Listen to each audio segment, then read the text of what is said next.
Para finalizar con el tema de enfermedades de origen alimentario, vamos a hablar de los clostridios.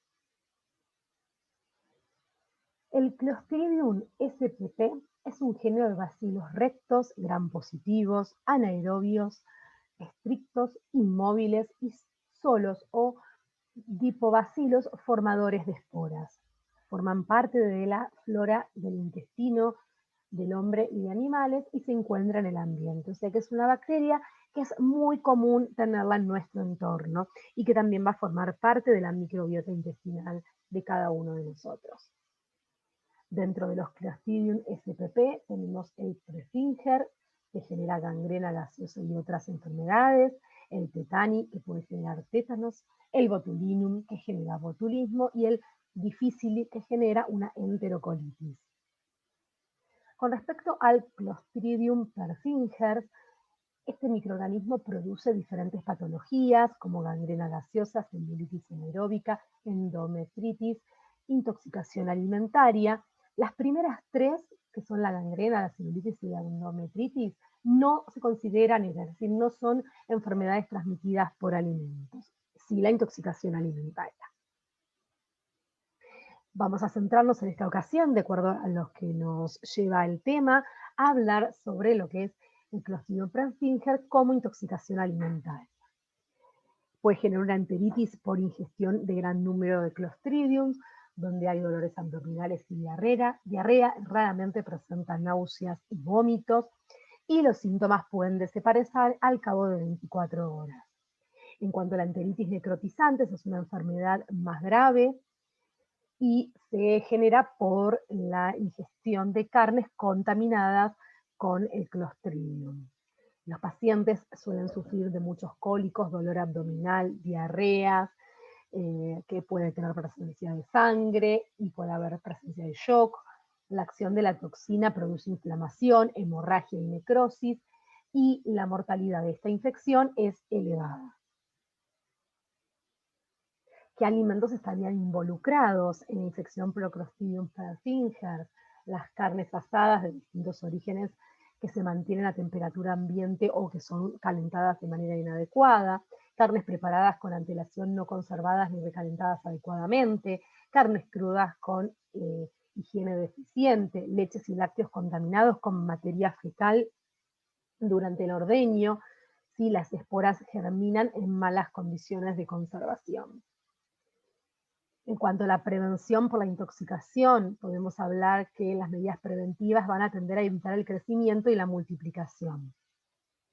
Es importante mantener un enfriamiento rápido a menos de 7 grados centígrados de los alimentos tanto crudos como cocidos, tener una cocción adecuada de más de 55 grados centígrados, el mantenimiento en caliente más de 60 grados centígrados, recalentamiento adecuado, que tiene que ser entre 75 y 100 grados centígrados, y evitar fundamentalmente la contaminación cruzada y manipular adecuadamente los alimentos de origen animal.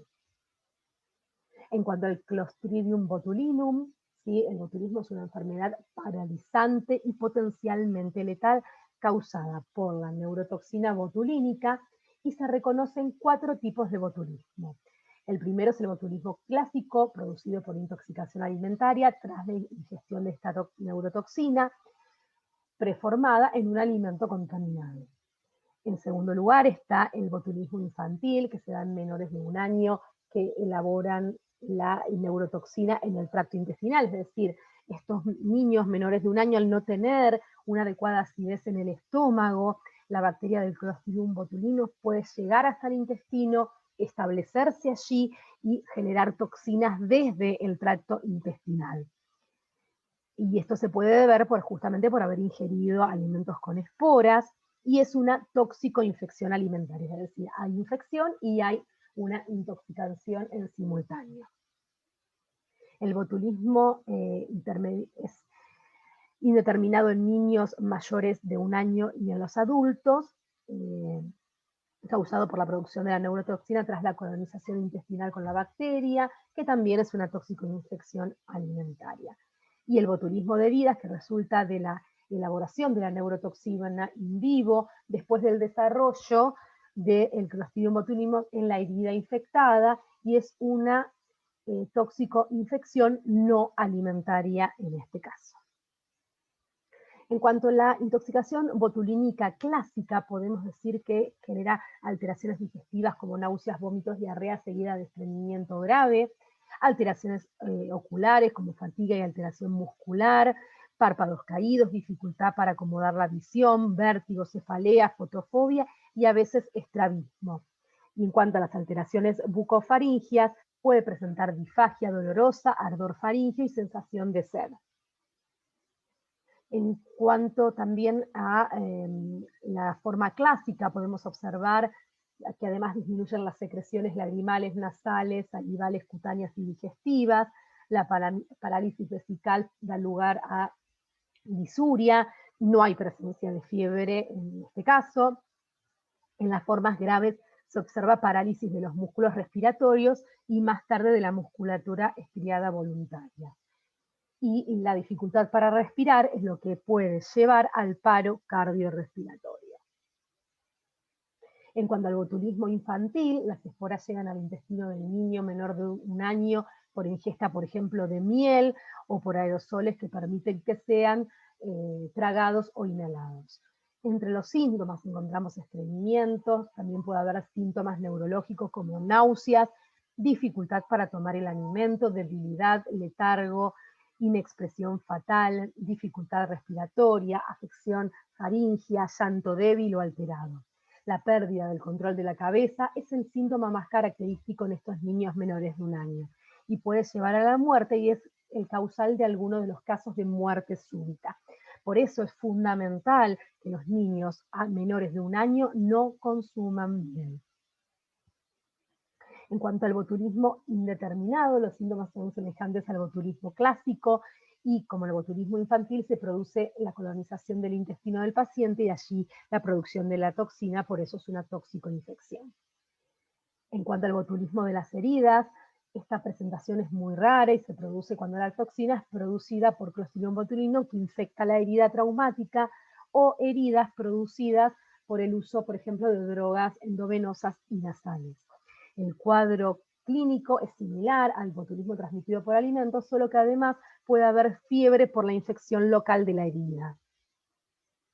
En cuanto a los alimentos involucrados en el Clostridium botulinum, tenemos verduras y frutas que utilizan para la preparación de conservas, suelos y superficies donde se realiza la evisceración y preparación de pescados, carnes de matadero especialmente de cerdo, dípteros como moscas y mosquitos y sus larvas, así como otro tipo de insectos. Las conservas y las bebidas de frutas embotelladas no son susceptibles de producir un botulismo siempre que el pH sea inferior a 4.6 en todo el alimento, no se sobrevivan esporas de Clostridium botulinum, que los alimentos con pH bajos no existan microorganismos capaces de metabolizar los ácidos del producto y así aumentarlo, ¿sí? Es importante una correcta elaboración de las conservas caseras para evitar la formación y proliferación del Clostridium botulinum.